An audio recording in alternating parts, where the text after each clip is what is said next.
I'm Bami Oshinoro. Welcome to Business News Round. Today I have with me Mr. Stephen Syed, CEO of Aspen Pharmacare, Africa's #1 pharmaceutical manufacturer. Good afternoon, Mr. Syed. Good afternoon, Ms. Oshinoro. It's a pleasure to be here on Business News Round. Excellent.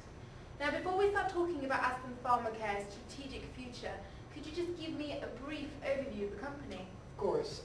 As you mentioned, Aspen is Africa's largest pharmaceutical manufacturer.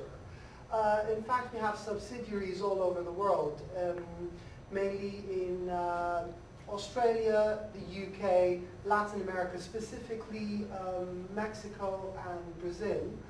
And we also have 50 manufacturing facilities with 11 sites.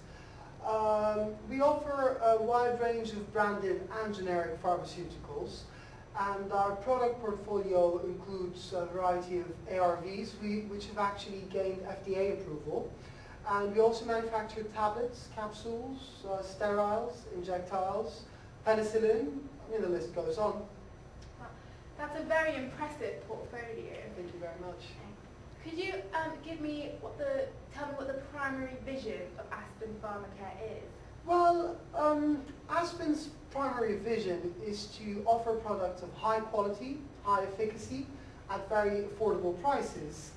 The group's extensive basket includes branded, generic, as I said, over-the-counter, self-medication, prescription drugs, and also we have had an alliance with GSK for four of their main branded pharmaceutical drugs, actually to say, at a cost of 2.7 billion rands, which is in dollar terms $270 million, if I'm not mistaken. And we hope to gain scientific knowledge through GSK's expertise in the field, and in return also utilize GSK's reputation to market our products. Okay. Thank you, Mr. Syed. My pleasure. After the break, discussions on Aspen Pharmacare's strategic future. Be right back. Welcome back to Business News Round.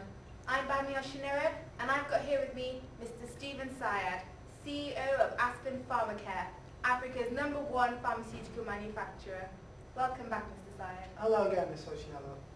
Before the break, we were discussing Aspen Pharmacare's strategic future. Could you now expand on the news about your strategic alliance with Teva? Well, before I get into our alliance with Teva, I'd like to give you the reasons of why we were considering such an alliance. And that's because of the biogenerics sector. Now, the biogenerics sector has seen a lot of growth. In fact, biopharmaceuticals are at the forefront of therapeutic treatment, and it is expected that by 2012, they will represent 12% of total prescribed drug sales. We see this as an opportunity to diversify our product portfolio. Moreover, governments are encouraging the consumption of generics due to the amount of money they can save. And by forming a strategic alliance with Teva, the renowned Israeli company, we hope to gain the required expertise and scientific knowledge to get into this sector. And in return, we will offer Teva reduced manufacturing costs, rendering our products highly competitive in any market they're marketed in. I see you mention a lot the impact government policy has on your strategy. How do you feel Barack Obama's recent election to president-elect will affect your strategy? I'm happy you mentioned that. Barack Obama is planning to pass legislation on the approval of biogenerics under FDA regulation. And this should open up the US market for us, because the US market at the moment constitutes one of the highest consumer markets in drugs and pharmaceuticals. Yes. I get the impression America will probably be one of your market targets. Definitely, of course. Can you tell me when those drugs will be seen in America? Well, before I get into that, I'd just like to give you some information about the American market. 10% of all healthcare expenditure in the United States is on prescription drugs. And as we said before, there's a shift towards prescribing generics as opposed to branded drugs. Now, as for a timeline, we hope to commence negotiations in January '09, and we feel that those negotiations should take around 2 months to pull through. Once that happens, in March of 2009, we're going to start setting up manufacturing facilities, and we're expecting scientists and experts in the field to fly in from Tel Aviv to train our staff and give us advice on the required machinery needed for producing biogenerics. And hopefully by September of 2009, we expect to see our drugs on the American shelves, basically, on sale. And as I mentioned before, due to our low-cost manufacturing capabilities, we do expect our products to be highly desirable in the American market due to the expensive competition that we might face over there. So that would definitely give us a competitive edge there. This all sounds very positive.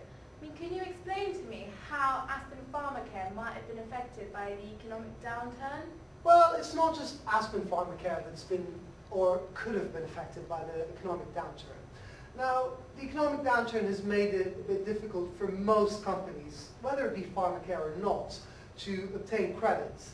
But you do have to keep in mind that pharma companies are quite cash-rich. And as much as I hate to say this, but credit crunch or no credit crunch, people still get sick and people still require medication. So I think that would answer your question. Well, your outlook seems to be very positive. Thank you very much. And Aspen Pharmacare does great good in the world.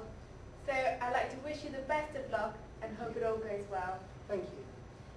I'm Bami Oshinoro, and this has been Business News Round. See you next week.